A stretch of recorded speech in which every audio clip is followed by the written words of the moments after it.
Hello everyone, welcome to Axonus Learning online classes. ഈ ഒരു സെഷനിൽ നമ്മൾ എടുക്കുന്നത് ക്വസ്റ്റ്യൻസിൻ്റെ ബാക്കി ഡിസ്കഷൻസ് തന്നെയാണ്.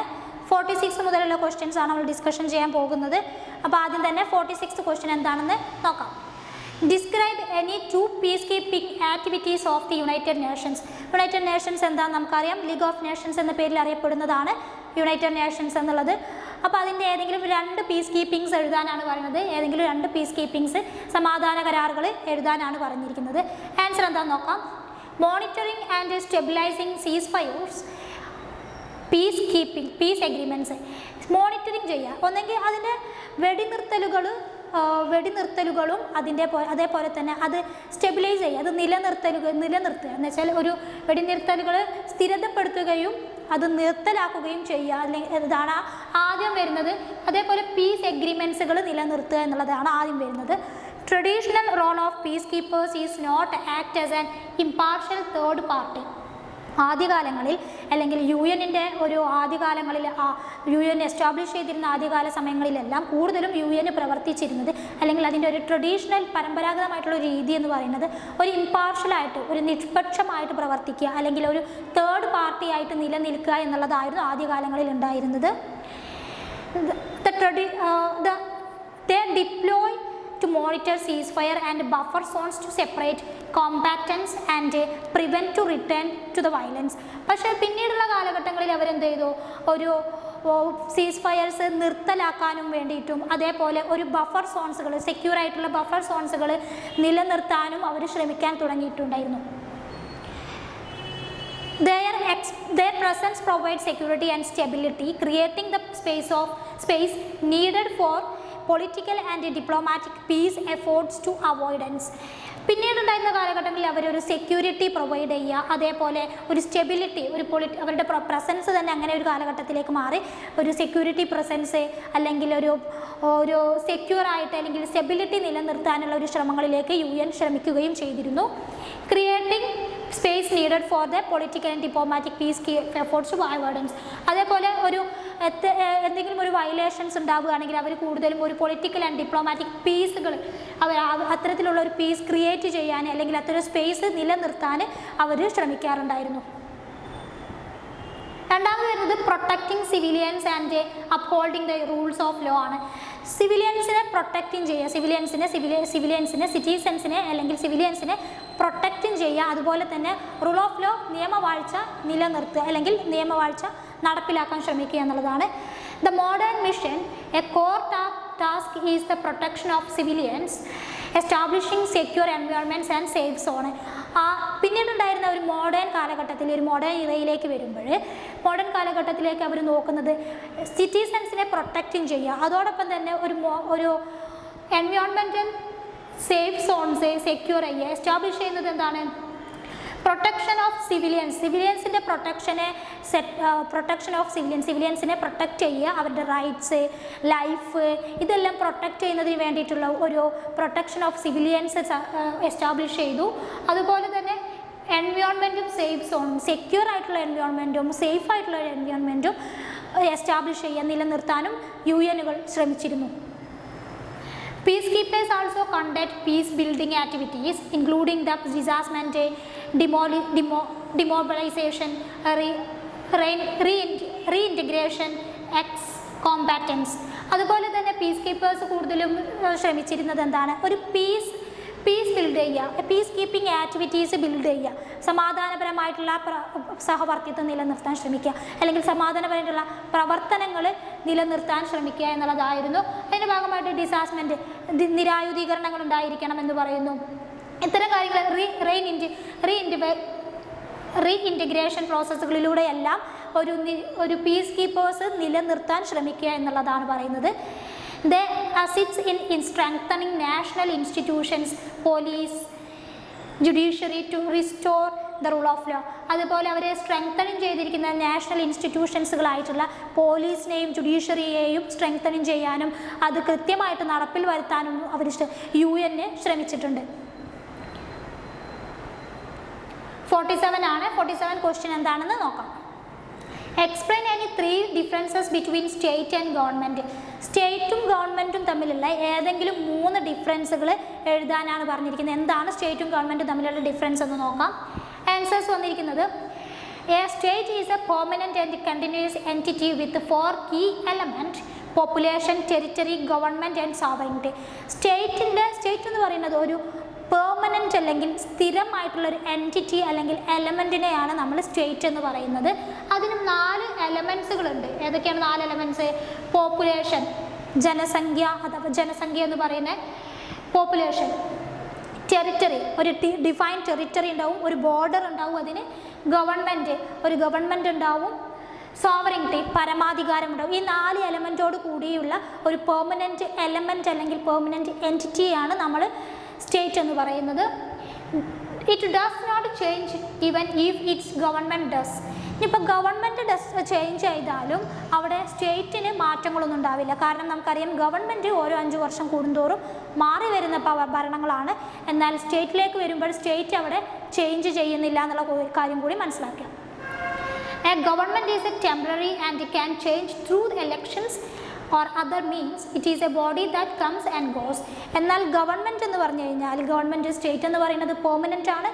ഗവൺമെൻറ് എന്ന് പറഞ്ഞു കഴിഞ്ഞാൽ ഒരു ടെമ്പററി ബോഡിയാണ് ഗവൺമെൻറ് എന്ന് പറയുന്നത്. ഇത് ഇലക്ഷൻസ് വഴി മാറ്റങ്ങൾ വരാറുണ്ട്. ഇലക്ഷൻസ് വഴി ഓരോ 5 വർഷം കൂടുന്തോറും ഇലക്ഷൻസ് വഴി ഗവൺമെൻറ് മാറ്റം ചെയ്യുന്ന ഒന്നാണ് ഗവൺമെൻറ് എന്ന് പറയുന്നത്. ഇത് പുതിയ ബോഡി അല്ലെങ്കിൽ പുതിയ ഇലക്ഷൻസ് വഴി പുതിയ ഗവൺമെൻറ്റുകൾ നിലവിൽ വരികയും പോവുകയും ചെയ്യുന്ന ഒരു സിസ്റ്റമാണ് ഇന്ത്യൻ പേഴ്സ്പെക്റ്റീവിൽ നോക്കുമ്പോൾ ഇന്ത്യയുടെ ഗവൺമെൻറ്റൽ സിസ്റ്റം അങ്ങനെയാണ് വരുന്നത്. The state includes all citizens who are part of the organized political community. സ്റ്റേറ്റിലേക്ക് സിറ്റിസൺസ് വരുമ്പോൾ, സ്റ്റേറ്റിൻ്റെ കാര്യങ്ങൾ നോക്കുമ്പോൾ സിറ്റിസൺസ് സ്റ്റേറ്റിൻ്റെ പാർട്ടാണ്. അവർക്ക് സ്റ്റേറ്റിൻ്റെ പാർട്ടാണ്. Especially in political community. Citizens state മെമ്പേഴ്സാണ്. സ്റ്റേറ്റിൻ്റെ മെമ്പേഴ്സ് എന്ന രീതിയിലാണ് സിറ്റിസൺസിനെ നമ്മൾ കാണുന്നത്. അതോടൊപ്പം തന്നെ they are the part of the political community. അവർ പൊളിറ്റിക്കൽ കമ്മ്യൂണിറ്റിൻ്റെ പാർട്ടാണ്. It represent the entire nation and its people. അതോടൊപ്പം തന്നെ ഇത് പറയുന്നത് എന്താ? ഇത് റെപ്രസെൻറ്റ് ചെയ്യുന്നത് ഒരു എൻറ്റയർ നാഷനെ, അതേപോലെ ഒരു പീപ്പിളിനെയാണ് റെപ്രസെൻറ്റ് ചെയ്യുന്നത്. എന്നാൽ ഗവൺമെൻറ് എന്ന് പറയുന്നത്, government is A much smaller group of people who are given in the authority to govern the state.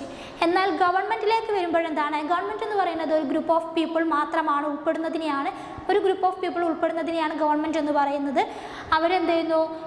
സ്റ്റേറ്റിന് വേണ്ടിയിട്ട് ഗവേൺ ചെയ്യുന്ന ഒരു അതോറിറ്റി ആയിട്ടാണ് ഗവൺമെൻറ് നിലനിൽക്കുന്നത് എന്ന് പറയുന്നു. Not all citizen part of government but all are citizen of the state. എന്നാൽ ഗവൺമെൻറ്റിലേക്ക് വരുമ്പം സിറ്റിസൺ എല്ലാവരും ഗവൺമെൻറ്റിൻ്റെ പാർട്ടല്ല. എന്നാൽ സ്റ്റേറ്റിലേക്ക് നോക്കുമ്പോൾ സ്റ്റേറ്റിൻ്റെ പാർട്ടാണ് സിറ്റിസൺസ് എന്ന് കൂടി മനസ്സിലാക്കുക. The state is an abstract concept and symbol of national identity. State എന്ന് പറയുന്നത് ഒരു നാഷണൽ ഐഡൻറ്റിറ്റിയാണ്. സ്റ്റേറ്റ് എന്ന് പറഞ്ഞാൽ നമ്മൾ ഇന്ന സ്റ്റേറ്റിൽ നിന്നാണ് വരുന്നത്, India is our national identity എന്ന് നമുക്ക് പറയാൻ പറ്റും. It demands loyalty from citizens and endures over time. ഇത് കൂടുതലും അല്ലെങ്കിൽ സ്റ്റേറ്റ് എന്ന് പറയുന്നത് നിലനിൽക്കുന്നത് തന്നെ സിറ്റിസൺസിൽ നിന്ന് കിട്ടുന്ന ലോയാലിറ്റിയുടെ അടിസ്ഥാനത്തിലാണ് സ്റ്റേറ്റ് ബേസ് ചെയ്തിരിക്കുന്നത്. The government is an active functional body. Exercise the states is a power and implements laws. Government എന്ന് പറഞ്ഞു കഴിഞ്ഞാൽ ഒരു ആക്റ്റീവ് ആയിട്ടുള്ള ഒരു ഫങ്ഷണൽ ബോഡിയാണ് ഗവൺമെൻറ് എന്ന് പറയുന്നത്. അതോടൊപ്പം സ്റ്റേറ്റിൻ്റെ പവർ ഇംപ്ലിമെൻറ്റ് ചെയ്യുകയും അല്ലെങ്കിൽ സ്റ്റേറ്റിൻ്റെ പവേഴ്സ് എക്സസൈസ് പ്രാവർത്തികമാക്കുകയും നിയമങ്ങൾ നടപ്പിലാക്കുകയും ചെയ്യുക എന്നുള്ളതാണ് ഗവൺമെൻറ്റിൻ്റെ ഉത്തരവാദിത്തം. It can be praised or criticised by people. ഗവൺമെൻറ്റിനെ പ്രശംസിക്കാനും അതോടൊപ്പം അവരെ ക്രിട്ടിസൈസ് ചെയ്യാനും നമുക്ക് അധികാരമുണ്ട്, സിറ്റിസൺസിന് അധികാരമുണ്ട്. ഓർ ക്വസ്റ്റ്യൻ ഉണ്ട്. ഈ ഒരു ക്വസ്റ്റ്യന് ഓർ ക്വസ്റ്റ്യൻ ഉണ്ട്. ഓർ ക്വസ്റ്റ്യൻ എന്താണെന്ന് കൂടി നോക്കാം. Explain any 3 differences between state and nation. ഇപ്പം നമ്മൾ പറഞ്ഞിരിക്കുന്നത് സ്റ്റേറ്റും ഗവൺമെൻറ്റും തമ്മിലുള്ള ഒരു ഡിഫറൻസ് ആണ് പറഞ്ഞിരിക്കുന്നത്. ഇനി ഏതെങ്കിലും 3 ഡിഫറൻസ് സ്റ്റേറ്റും നാഷനും തമ്മിലുള്ള 3 ഡിഫറൻസ് എഴുതാനാണ് പറഞ്ഞിരിക്കുന്നത്. ആൻസേഴ്സ് നോക്കാം. State is an political organisation with a government. State എന്ന് പറയുന്നത് ഒരു പൊളിറ്റിക്കൽ ഓർഗനൈസേഷനാണ് വിത്ത് എ ഗവൺമെൻറ്റോട് കൂടിയിട്ടുള്ള ഒരു പൊളിറ്റിക്കൽ ഓർഗനൈസേഷനാണ് സ്റ്റേറ്റ് എന്ന് പറയുന്നത്. Define territory, population, sovereignty. സ്റ്റേറ്റിന് ഡിഫൈൻ ചെയ്തിട്ടൊരു ടെറിറ്ററി ഉണ്ടാവും, പോപ്പുലേഷൻ ഉണ്ടാവും, അതേപോലെ ഒരു സോവറിറ്റിയോട് കൂടി ഡിഫൈൻ ചെയ്തിരിക്കുന്ന ഒന്നാണ് സ്റ്റേറ്റ് എന്ന് പറയുന്നത്. While nation is a social, cultural and psychological unity based on the shared sense of identity, language, history or ethnicity. എന്നാൽ നാഷൻ എന്ന് പറയുന്നത് അതൊരു ഇമോഷൻ എന്ന രീതിയിലാണ്. ഇന്ത്യ ഈസ് അവർ ഇമോഷൻ എന്ന് നമുക്ക് പറയാൻ പറ്റും. ഇന്ത്യ നമുക്കൊരു ഇമോഷൻ എന്ന രീതിയിൽ കണക്കാക്കാൻ പറ്റും, അല്ലെങ്കിൽ രാജ്യമാണ്, അതേപോലെ ഇന്ത്യൻ ഐഡൻറ്റിറ്റിയാണ് നമ്മൾ എന്ന് പറയാൻ പറ്റും. അതുപോലെ തന്നെയാണ് ഇവിടെ പറഞ്ഞിരിക്കുന്നത് നാഷൻ എന്ന് പറയുന്ന ഒരു സോഷ്യൽ ആൻഡ് കൾച്ചറൽ സൈക്കോളജിക്കൽ യൂണിറ്റിയാണ്. സോഷ്യലായിട്ടോ കൾച്ചറലി ഒരു സൈക്കോളജിക്കൽ യൂണിറ്റി ആയിട്ടാണ് നാഷനെ കണക്കാക്കുന്നത്. It share the identity of language, history, ethnicity. ആ ഒരു നാഷന് അതിൻ്റേതായിട്ടുള്ള ഐഡൻറ്റിറ്റി, കൾച്ചർ, അതേപോലെ ലാംഗ്വേജ്, ഇതെല്ലാം നിലനിൽക്കുന്ന ഒന്നായിരിക്കും നാഷൻ എന്ന് പറയുന്നത്. Sovereignty is an essential and defining element of state. സ്റ്റേറ്റിനെ സംബന്ധിച്ചിടത്തോളം സോവറിറ്റി ഒരു അത്യാവശ്യമായിട്ടുള്ള, അല്ലെങ്കിൽ പരമാധികാരം എന്നുള്ളത് ഒരു അടിസ്ഥാനപരമായിട്ടുള്ള ഒരു എലമെൻ്റാണ്. A state has a political independence and authority govern itself. State എന്ന് പറയുന്ന ഒരു പൊളിറ്റിക്കൽ ഇൻഡിപെൻഡൻ്റ് ആയിട്ടുള്ള ഗവൺമെൻറ് അല്ലെങ്കിൽ ഗവേണൻസ് ആണ് എന്നാണ് പറയുന്നത്. സ്വതന്ത്രമായിട്ട് സ്വതന്ത്ര രാഷ്ട്രത്തെ അല്ലെങ്കിൽ അതോറിറ്റി ഉള്ള ഒന്നാണ് ഗവൺമെൻറ് എന്ന് പറയുന്നത്, സ്റ്റേറ്റ് എന്ന് പറയുന്നത്. Sovereignty is not essential for nation. എന്നാൽ നാഷൻ്റെ അടുത്ത് നോക്കുകയാണെങ്കിൽ സോവറിറ്റി അത്യാവശ്യമുള്ള ഒന്നല്ല. സോവറിറ്റി എന്ന് പറയുന്നത് നാഷനെ സംബന്ധിച്ചിടത്തോളം ഒരു അടിസ്ഥാനപരമായിട്ടുള്ള എലമെൻ്റ് അല്ല എന്നാണ് പറയുന്നത്. Nation can exist without being sovereign entity and may be even spread across the multiple states. എന്നാൽ നാഷൻ എന്ന് പറയുന്നത് സ്റ്റേറ്റ് സോവറിറ്റി ഇല്ലാണ്ട് നാഷന് നിലനിൽക്കാൻ സാധിക്കുമെന്നും, അതുപോലെ തന്നെ നാഷൻ എന്ന് പറയുന്ന ഒരു ഇമോഷൻ മറ്റ് സ്റ്റേറ്റ്സുകളിലേക്ക് സ്പ്രെഡ് ചെയ്യാൻ സാധിക്കുന്ന ഒരു ഇമോഷൻ കൂടി, അല്ലെങ്കിൽ ഒരു എൻറ്റിറ്റി കൂടിയാണ് നാഷൻ എന്ന് പറയുന്നത്. State has got a defined by specific fixed territory with legal boundaries. സ്റ്റേറ്റിന് നമുക്കറിയാം, സ്റ്റേറ്റിന് ഒരു ലീഗൽ ബൗണ്ടറീസ് ഉണ്ടാവും. ലീഗൽ ബൗണ്ടറീസോട് കൂടി ഒരു ഫിക്സ്ഡ് ആയിട്ടുള്ള സ്പെസിഫിക് ചെയ്തിട്ടുള്ള ഒരു ടെറിറ്ററീസ് അല്ലെങ്കിൽ ബൗണ്ടറി ഉണ്ടായിരിക്കും. Nation is not a geographically bound. എന്നാൽ നാഷൻ ആ സമയത്ത് ഒരു ജിയോഗ്രഫിക്കലി ബൗണ്ട് ചെയ്തിട്ടുള്ള ഒന്നല്ല നാഷൻ എന്ന് പറയുന്നത്. Member of the nation can be spread across different territories. One state can contain multiple nations. ഈ നാഷൻ എന്ന് പറയുന്നത് നമുക്ക് ഡിഫറെൻ്റ് ആയിട്ടുള്ള ടെറിറ്ററീസിലേക്ക് സ്പ്രെഡ് ചെയ്യാൻ സാധിക്കുന്ന ഒന്നുകൂടിയാണ്. 48ാമത്തെ ക്വസ്റ്റ്യൻ എന്താണെന്ന് നോക്കാം. 48ാമത്തെ 48th ക്വസ്റ്റ്യൻ ആണ് നോക്കുന്നത്. Explain the relevance of Marxism. മാർക്സിസത്തിൻ്റെ റെലവൻസ് എന്താണെന്ന് എക്സ്പ്ലെയിൻ ചെയ്യാനാണ് പറയുന്നത്. എത്രത്തോളം ഇതിന് ഇമ്പോർട്ടൻസ് ഉണ്ടെന്നുള്ളതാണ്. ക്രിട്ടിക് ഓഫ് ക്യാപിറ്റലിസം ആൻഡ് ഇൻഇക്വാളിറ്റിയാണ്. ക്യാപിറ്റലിസത്തിനെ ശക്തമായി എതിർക്കുന്ന ഒരു ഐഡിയയാണ്, ക്യാപിറ്റലിസത്തിന് ശക്തമായിട്ട് എതിർക്കുന്ന ഒരു ഐഡിയയാണ് മാർക്സിസം എന്ന് പറയുന്നത്. അതേപോലെ തന്നെയാണ് അതൊരു ഇൻഇക്വാലിറ്റിയാണ്. ക്യാപിറ്റലിസം മാർക്സിസം ക്രിറ്റിസൈസ് ചെയ്തിരിക്കുന്നത് ക്യാപിറ്റലിസത്തെയും ഇൻഇക്വാലിറ്റിയെയുമാണ് എന്നാണ് പറയുന്നത്. അതിനകത്ത് പ്രധാനമായിട്ട് വരുന്നത് ക്ലാസ് സ്ട്രഗിൾ ആണ്. It analysing widening wealth gap between the capitalist elite and working class, arguing that political and legal system favour of the wealth. ഇത് അനലൈസ് ചെയ്തിരിക്കുന്നത് സൊസൈറ്റിയിൽ രണ്ട് തരം വിഭാഗങ്ങളാണ് നമുക്കറിയാം, ക്യാപിറ്റലിസ്റ്റും വർക്കിംഗ് ക്ലാസ്സുമാണുള്ളത്. ആ ഒരു വർക്കിംഗ് ക്ലാസ് ഇവർ തമ്മിലുള്ള ഒരു ഗ്യാപ്പാണ് ഇവിടെ പറയുന്നത്. വർക്കിംഗ് ക്ലാസ്സും എലൈറ്റ് പീപ്പിളും, ക്യാപിറ്റലിസ്റ്റ് എലൈറ്റ് എന്നറിയപ്പെടുന്ന പീപ്പിളും വർക്കിംഗ് ക്ലാസ്സും തമ്മിലുള്ള ഒരു അന്തരം, ഒരു ഡിഫറൻസ് ഉണ്ടായിരിക്കുന്നതാണ്. ഇതെന്തിലേക്ക് വരുന്നു? ഒരു arguing political and legal system of favour of wealth. വെൽത്തിൻ്റെ അടിസ്ഥാനത്തിൽ പൊളിറ്റിക്കലി ലീഗൽ സിസ്റ്റത്തിൻ്റെ ആർഗ്യുമെൻറ്റിലേക്ക് വഴിതെളിയിക്കുന്ന ഒരു ഇൻഇക്വാളിറ്റി നിലനിൽക്കുന്ന സൊസൈറ്റി കൂടിയാണ് ഈ പറയുന്ന ക്ലാസ് സ്ട്രഗിൾ എന്ന് പറയുന്നത്. എക്സ്പ്ലോയിറ്റേഷൻ അഥവാ സർപ്ലസ് വാല്യൂ ആണ് നെക്സ്റ്റ് പറയുന്നത്. എക്സ്പ്ലോയിറ്റേഷൻ അല്ലെങ്കിൽ surplus value. It critics profits as being derives from the surplus value. ഇത് ഡിറൈവ് ചെയ്തിരിക്കുന്ന എന്താണ്? ഒരു സർപ്ലസ് വാല്യൂ ആണ് പറയുന്നത്. The difference between the workers production value and their low wage. പ്രധാനമായിട്ടും സർപ്ലസ് വാല്യൂ എന്ന് പറയുന്നത് പ്രധാനമായിട്ടും നോക്കുന്നത് എന്താണെന്ന് വെച്ചാൽ ഒരു വർക്കേഴ്സ് എടുക്കുന്ന അവരുടെ ജോലിയും അവരുടെ വേതനവും തമ്മിലുള്ള ഡിഫറൻസ്, അല്ലെങ്കിൽ എടുക്കുന്ന ജോലിക്ക് കൃത്യമായിട്ട് വേതനം ലഭിക്കാത്ത ഒരു അവസ്ഥ കൂടിയാണ് സർപ്ലസ് വാല്യൂ എന്നുകൊണ്ട് ഉദ്ദേശിക്കുന്നത്. This is applied to issues like poor condition in global supply chains and big gig economy ഇത് പ്രധാനമായിട്ടൊരു പുവർ കണ്ടീഷൻ നിലനിർത്തുന്ന ഗ്ലോബൽ സപ്ലൈസിൽ തന്നെ ഒരു ചെയിനായിട്ട് ജിഗ് ഇക്കോണമി പോലത്തെയുള്ള പുവർ കണ്ടീഷൻസിനെയാണ് ഇത് കണക്കാക്കുന്നത്. ഈ ജിഗ് ഇക്കോണമി എന്ന് പറഞ്ഞു കഴിഞ്ഞാൽ ഒരു ഷോർട്ട് ടൈം ആയിട്ടോ അല്ലെങ്കിൽ ഫ്ലെക്സിബിൾ ജോബ്സ് ഒക്കെയാണ് നമ്മൾ, അല്ലെങ്കിൽ ഫുൾ ടൈം അല്ലെങ്കിൽ പെർമനൻറ്റ് ജോബ്സിനൊക്കെയാണ് നമ്മൾ ജിഗ് ഇക്കോണമീസ് എന്ന് പറയുന്നത്. ഇക്കണോമിക് ഇൻസ്റ്റെബിലിറ്റിയാണ് മറ്റൊന്ന് പറയുന്നത്. ഇക്കണോമിക് ഇൻസ്റ്റെബിലിറ്റി, സൊസൈറ്റിയിൽ ഇക്കണോമിക് ഇൻസ്റ്റെബിലിറ്റി നിലനിൽക്കുന്നുണ്ട്. കാരണം എന്താണെന്ന് നോക്കാം. It means that capitalism inherently unstable and prone of the requiring crisis എന്നുള്ള ഒരു ഇക്കണോമിക് ഇൻസ്റ്റെബിലിറ്റി നിലനിൽക്കുന്നതിനുള്ള പ്രധാന കാരണം നമുക്കറിയാം, സൊസൈറ്റിയിൽ മാർക്സിസത്തിൻ്റെ അടിസ്ഥാനത്തിൽ സൊസൈറ്റിയിൽ രണ്ട് വിഭാഗമാണ്, ബൂർഷ്വാസിയും പ്രോലിറ്റേറിയൻറ്റും. അതിൽ ബൂർഷ്വാസിയാണ് അപ്പർ ക്ലാസ് വിഭാഗം എന്നറിയപ്പെടുന്ന, അല്ലെങ്കിൽ സമൂഹത്തിൽ പ്രിവിലേജ് കിട്ടുന്ന ഒരു വിഭാഗം ബൂർഷ്വാസിയാണ്. വെൽത്ത്, ലാൻഡ് എല്ലാം കൈകാര്യം ചെയ്യുന്നത് ഇവരാണ്. അതുകൊണ്ട് തന്നെ വർക്കിംഗ് പീപ്പിളിന് അത് മതിയായ രീതിയിൽ പ്രൊവൈഡ് ചെയ്യാത്ത സാഹചര്യത്തിൽ രണ്ട് ക്ലാസ്സുകൾ തമ്മിലും ഒരു കോൺഫ്ലിക്റ്റ് നിലനിൽക്കുകയും ഈ കോൺഫ്ലിക്റ്റ് പിന്നീട് ഒരു പ്രധാനമായിട്ടും ഇക്കണോമിക് ഇൻസ്റ്റെബിലിറ്റി, വേണ്ട രീതിയിൽ വെൽത്ത് എല്ലാവർക്കും ഈക്വലായിട്ട് പ്രൊവൈഡ് ചെയ്യാത്തത് കൊണ്ട് ഇക്കണോമിക് ഇൻസ്റ്റെബിലിറ്റി സൊസൈറ്റിയിൽ നിലനിൽക്കുന്ന സാഹചര്യങ്ങളും നമ്മൾ കാണുന്നു. രണ്ടാമത് വരുന്നത് സോഷ്യൽ ആൻഡ് കൾച്ചറൽ അനലൈസിസ് ആണ്. Social and cultural analysis. Alienation എന്ന് പറഞ്ഞാൽ വേർതിരിക്കുക, ഡിഫറൻസ് ചെയ്യുക എന്നുള്ള ഉദ്ദേശത്തിലാണ് ഏലിനേഷൻ പറയുന്നത്. സെപ്പറേറ്റ് ചെയ്യുക എന്നുള്ളത് കൊണ്ടാണ് ഉദ്ദേശിക്കുന്നത്. Used to analyse feelings of disconnection from work and society, particularly relevant to precious work like the gig economy and work related mental health issues. Alienate ചെയ്യുക, സമൂഹത്തിൽ നിന്നും ഒരു വിഭാഗത്തെ അവരുടെ വർക്കിൻ്റെ അടിസ്ഥാനത്തിൽ, റേസിസത്തിൻ്റെ അടിസ്ഥാനത്തിൽ, മെൻ്റൽ ഹെൽത്തിൻ്റെ അടിസ്ഥാനത്തിലെല്ലാം സമൂഹത്തിൽ നിന്നും അവരെ എലിനേറ്റ് ചെയ്യുന്ന അല്ലെങ്കിൽ സെപ്പറേറ്റ് ചെയ്യുന്ന ഒരു സിസ്റ്റമാണ് ഏലിനേഷൻ എന്നതുകൊണ്ട് ഉദ്ദേശിക്കുന്നത്. ബേസ് ആൻഡ് സൂപ്പർ സ്ട്രക്ചർ ആണ് മറ്റൊന്ന്. This model analyses how the economic system base shapes and it's upheld by social institutions, superstructures such as media, education, government, wealth, which legitimize capitalism. Base and super structure എന്ന് പറഞ്ഞാൽ, base എന്ന് പറഞ്ഞു കഴിഞ്ഞാൽ economic system അഥവാ working പീപ്പിളിനെയാണ് base എന്ന് പറയുന്നത്. അതേപോലെ super structure എന്ന് പറഞ്ഞു കഴിഞ്ഞാൽ സമൂഹത്തിലെ പ്രിവിലേജ്ഡ് ആയിട്ടുള്ള ബൂർഷ്വാസി വിഭാഗത്തിനെയാണ് നമ്മൾ സൂപ്പർ സ്ട്രക്ചർ എന്ന്, ലാൻഡ് ഓണേഴ്സിനെയൊക്കെയാണ് നമ്മൾ സൂപ്പർ സ്ട്രക്ചേഴ്സ് എന്ന് പറയുന്നത്. ഇവർ തമ്മിൽ ഒരു ഇക്കണോമിക് കോൺഫ്ലിക്റ്റ് നിലനിൽക്കാറുണ്ട്. മീഡിയ, എഡ്യൂക്കേഷൻ, ഗവൺമെൻറ്, ലെജിറ്റിമേറ്റ്, ഇത്തരം സോഷ്യൽ ഇൻസ്റ്റിറ്റ്യൂഷൻസ് എല്ലാം കൈകാര്യം ചെയ്യുന്നത് സമൂഹത്തിലെ അപ്പർ വിഭാഗം എന്നറിയപ്പെടുന്ന സൂപ്പർ സ്ട്രക്ചേഴ്സാണ്. ക്വസ്റ്റ്യൻ ഉണ്ട്. ക്വസ്റ്റ്യൻ എന്താണെന്ന് നോക്കാം. Explain the any two weakness of liberalism. ലിബറലിസത്തിൻ്റെ ഏതെങ്കിലും രണ്ട് വീക്ക്നെസ്സുകൾ എഴുതാനാണ് പറഞ്ഞിരിക്കുന്നത്. ഒന്നാമത്തെ എന്താണെന്ന് നോക്കാം. Tendency to produce economic inequality.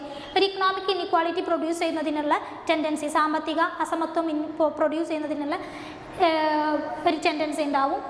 Liberalism economic foundation. ലിബറലിസത്തിൻ്റെ ഫൗണ്ടേഷൻ തന്നെ ഒരു ഇക്കണോമിക് ഫൗണ്ടേഷൻ എന്ന് പറയുന്നത്, particularly it's a emphasise on the free markets, result significant wealth concentration, economic inequality. ഒരു ഫ്രീ മാർക്കറ്റിനെ ഫോക്കസ് ചെയ്തുകൊണ്ട് നിലനിൽക്കുന്ന ഒരു കോൺസെപ്റ്റാണ് ഇക്കണോമിക്.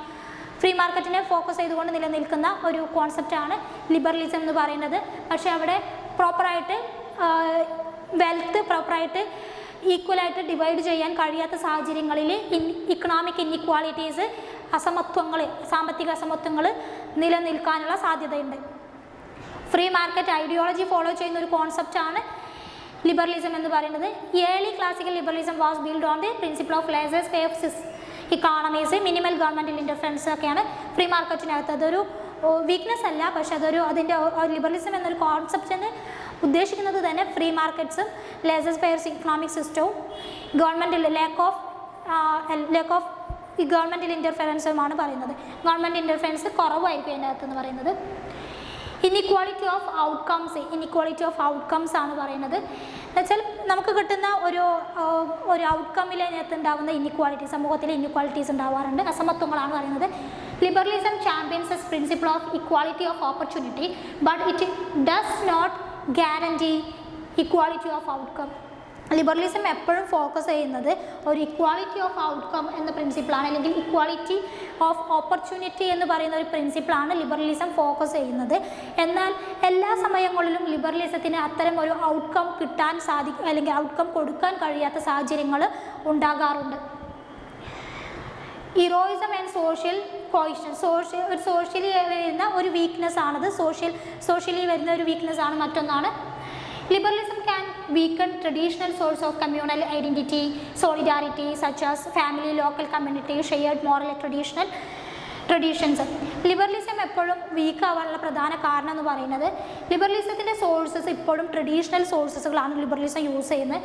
പ്രധാനമായിട്ടും കമ്മ്യൂണൽ ഐഡൻറ്റിറ്റി, സോളിഡാരിറ്റി, അതിൻ്റെ ഒരു കമ്മ്യൂണൽ ഐഡൻറ്റിറ്റിയും ഐക്യത്തോടു കൂടിയുള്ള കാര്യങ്ങളായിട്ടുള്ള family, local community, moral traditions ഒക്കെ ഇപ്പോഴും ഫോളോ ചെയ്യുന്ന ഒരു ഐഡിയയാണ് ലിബറലിസം എന്ന് പറയുന്നത്. അതുകൊണ്ടാണ് ലിബറലിസം അതിൻ്റെ ട്രഡീഷണൽ സോഴ്സസുകളിൽ വീക്ക് ആവുന്നതിനുള്ള കാരണം ഇതാണ്. ഇനി 49 ആണ്. 49th ക്വസ്റ്റ്യൻ എന്താണെന്ന് നോക്കാം. Describe any 3 functions of Election Commission of India. Election Commission of Indiaൻ്റെ 3 functions എന്തൊക്കെയാണെന്ന് നോക്കാം. ആൻസർ വന്നിരിക്കുന്നത് the Election Commission of India is an autonomous constitutional body responsible for conducting free and fair election in the country. Article 324 to 329. Article 324 to 329 വരെയാണ് election കമ്മീഷനെ പറ്റി പരാമർശിച്ചിരിക്കുന്നത് in Indian constitution. Elections, free and fair ആയിട്ടുള്ള elections രാജ്യത്ത് നടപ്പിലാക്കുക എന്നുള്ളതാണ് election കമ്മീഷൻ്റെ ഉദ്ദേശം. കുറച്ച് കാര്യങ്ങൾ പറയുന്നുണ്ട്, പ്രധാനമായിട്ടുള്ള ഇമ്പോർട്ടൻസ് എന്തൊക്കെയാണെന്ന് നോക്കാം. Announcing election schedules, it sets dates for filling nominates, voting, countings ഒക്കെ.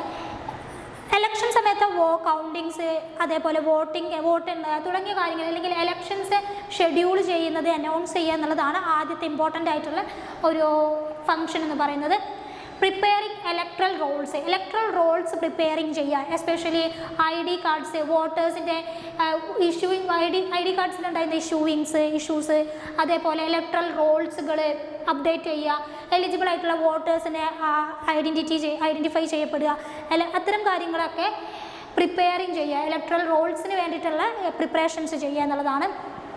മൂന്നാമത്തത് റെക്കഗ്നൈസിങ് പൊളിറ്റിക്കൽ പാർട്ടീസുകളെ റെക്കഗ്നൈസിങ് ചെയ്യുക എന്നുള്ളതാണ്. ഏതൊക്കെ പാർട്ടീസാണ് അവരുടെ എലക്ഷൻസിലെ പെർഫോമൻസിൻ്റെ അടിസ്ഥാനത്തിൽ നാഷണൽ പാർട്ടീസ് ഏതൊക്കെയെന്ന് റെക്കഗ്നൈസിങ് ചെയ്യുക, അല്ലെങ്കിൽ അവർ നാഷണൽ സ്റ്റാറ്റസ്, സ്റ്റേറ്റ് സ്റ്റാറ്റസ് നൽകുന്ന പാർട്ടീസ്, റീജിയണൽ സ്റ്റാറ്റസ് നൽകുന്ന പാർട്ടീസ് തുടങ്ങിയ പാർട്ടികൾക്ക് ഒരു റെക്കഗ്നേഷൻ നൽകുക എന്നുള്ളതാണ് പറയുന്നത്.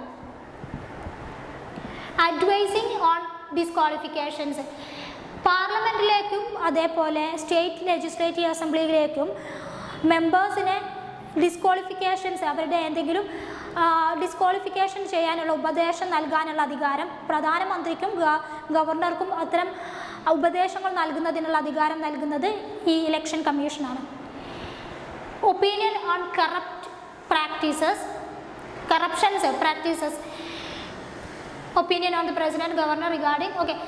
ഇലക്ഷൻ സമയത്ത് ഏതെങ്കിലും മെമ്പേഴ്സിൻ്റെ ഡിസ്ക്വാളിഫിക്കേഷൻസിൻ്റെ ഭാഗമായിട്ട് അല്ലെങ്കിൽ എന്തെങ്കിലും കറപ്ഷൻസ്, ബൂത്തുകളിൽ എന്തെങ്കിലും കറപ്ഷൻസ് നടക്കുന്നത് തുടങ്ങിയ കാര്യങ്ങളെല്ലാം മെമ്പേഴ്സ് അതാത് പ്രസിഡന്റിനെയും ഗവർണേഴ്സിനെയും അറിയിക്കാനുള്ള ഉത്തരവാദിത്തം ഇലക്ഷൻ കമ്മീഷനുണ്ട്. ഇതിലൊരു ക്വസ്റ്റ്യൻ ഉണ്ട്, എന്താണെന്ന് നോക്കാം.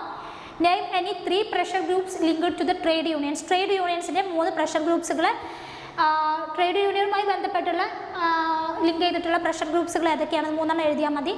ആൻസേഴ്സ് നോക്കാം. 3 pressure groups linked to the trade unions are Indian National Trade Union Congress, All India Trade Union Congress and Bharatiya Mazdoor Sangh. 3 trade unions ആണ്. ഇത് പ്രഷർ ഗ്രൂപ്പ്സുകൾ കൂടിയാണ്. Thus, trade organization advocated for interest of the workers or associated with the different political ideologies. Different ആയിട്ടുള്ള political ഐഡിയോളജീസിൻ്റെ ഭാഗമായിട്ട് നിലനിൽക്കുന്ന organisations അല്ലെങ്കിൽ trade ഗ്രൂപ്പ്സുകളാണ് ഇവ. ഇന്ത്യയിൽ 3 പ്രധാന ട്രേഡ് യൂണിയൻസ് ആണുള്ളത്. Indian National Trade Union Congress, Indian national Congress പാർട്ടിയുടെ കീഴിൽ പ്രവർത്തിക്കുന്ന ഒരു ട്രേഡ് യൂണിയനാണ് INTCU എന്ന് പറയുന്നത്. ആൾ ഇന്ത്യ ട്രേഡ് യൂണിയൻ കോൺഗ്രസ് അഥവാ AICTU എന്ന് പറയുന്നത് കമ്മ്യൂണിസ്റ്റ് പാർട്ടി ഓഫ് ഇന്ത്യയുടെ നേതൃത്വത്തിൽ നിലനിൽക്കുന്ന ഒരു ട്രേഡ് യൂണിയനാണ്. ഭാരതീയ മസ്ദൂർ സംഘ്, മറ്റൊന്ന് BMS എന്നറിയപ്പെടുന്ന ഭാരതീയ മസ്ദൂർ സംഘാണ്. ഇത് ഭാരതീയ ജനതാ പാർട്ടിയുടെ കീഴിൽ പ്രവർത്തിക്കുന്ന ഒരു ട്രേഡ് യൂണിയനാണ്. ഇനി 15th ക്വസ്റ്റ്യൻ എന്താണെന്ന് നോക്കാം. 50ാമത്തെ ക്വസ്റ്റ്യൻ ആണ്. Explain any 3 contributions of regional political parties in India. ഇന്ത്യയുടെ റീജിയണൽ പൊളിറ്റിക്കൽ പാർട്ടീസിലെ ഏതെങ്കിലും 3 കോൺട്രിബ്യൂഷൻസ് എഴുതാനാണ് പറഞ്ഞിരിക്കുന്നത്. ആൻസേഴ്സ് ഒന്ന് നോക്കാം. Strengthening federalism and decentralisation. ഫെഡറലിസത്തെ സ്ട്രെങ്തനിങ് ചെയ്യുക, ഡീസെൻട്രലൈസേഷൻ വികേന്ദ്രീകരണത്തെയും ഫെഡറലിസത്തെയും സ്ട്രെങ്തനിങ് ചെയ്യുക. സെൻട്രലൈസ്ഡ് പോളിസിയാണ് അതിനകത്ത് പറയുന്നത്. Regional parties ensures national policy are debated and tailors to devise regional needs, making governance more centralized and responsive. Regional parties national ലെവലിലുള്ള അല്ലെങ്കിൽ നാഷണൽ കാര്യങ്ങൾ എന്തൊക്കെയാണെന്ന് മനസ്സിലാക്കുന്ന ഒരു സിറ്റുവേഷൻസ് ഉണ്ടാകുന്ന സാഹചര്യങ്ങളിൽ നാഷണൽ പാർട്ടികളിലേക്ക് ഒരു പ്രഷർ ചെലുത്തുകയും അതിൻ്റെ ഭാഗമായിട്ട് നാഷണൽ പാർട്ടി കൂടുതൽ കാര്യക്ഷമമായി പ്രവർത്തിക്കാൻ സഹായിക്കുകയും അല്ലെങ്കിൽ റെസ്പോൺസീവായിട്ട് പ്രവർത്തിക്കാൻ സഹായിക്കുകയും ഈ റീജിയണൽ പാർട്ടികൾ കൊണ്ട് ഹെൽപ്ഫുൾ ആവുന്നുണ്ട്. Ensuring coalition politics and political diversity. കൂട്ടുകക്ഷി പൊളിറ്റിക്സും അതേപോലെ പൊളിറ്റിക്കൽ ഡൈവേഴ്സിറ്റി, വൈവിധ്യമാർന്ന പൊളിറ്റിക്കൽ ഡൈവേഴ്സിറ്റിയൊക്കെ എൻഷുറിങ് ചെയ്യുക, അതൊക്കെ ഉറപ്പുവരുത്തുക എന്നുള്ളതാണ്. The rises of regional parties transformed the nature of party competition at the central level, particularly after 1989. 1989 ശേഷമാണ് കൂടുതലും റീജിയണൽ പാർട്ടീസിൻ്റെ ഒരു എമർജൻസി വരുന്നത്. അത് സെൻട്രൽ ലെവലിൽ കൂടുതൽ എന്തുണ്ടായിട്ടുണ്ട്, ഒരു കോമ്പറ്റീഷൻ ഫീൽഡിലേക്ക് ഒരുപാട് സെൻട്രൽ ലെവലിൽ ഒരുപാട് അല്ലെങ്കിൽ യൂണിയൻ ലെവലിൽ ഒരുപാട് പാർട്ടികൾ തമ്മിലുള്ള കോമ്പറ്റീഷന് കാരണമാവുകയും ചെയ്തു. End of single party dominance, increased representation. ഈ ഒരു റീജിയണൽ പാർട്ടിയുടെ ഭാഗമായിട്ട് ഒരുപാട് റെപ്രസെൻറ്റേഷൻസ് കൂടി, അതോടൊപ്പം തന്നെ സിംഗിൾ പാർട്ടി ഡോമിനൻസിൻ്റെ അവസാനിക്കുകയും ചെയ്തു. ഈ ഒരു ക്ലാസ്സിൽ ഇത്രയാണ് പറയുന്നത്. അപ്പോൾ അടുത്ത ക്ലാസ്സിൽ വീണ്ടും കാണുന്നവരെ താങ്ക് യു.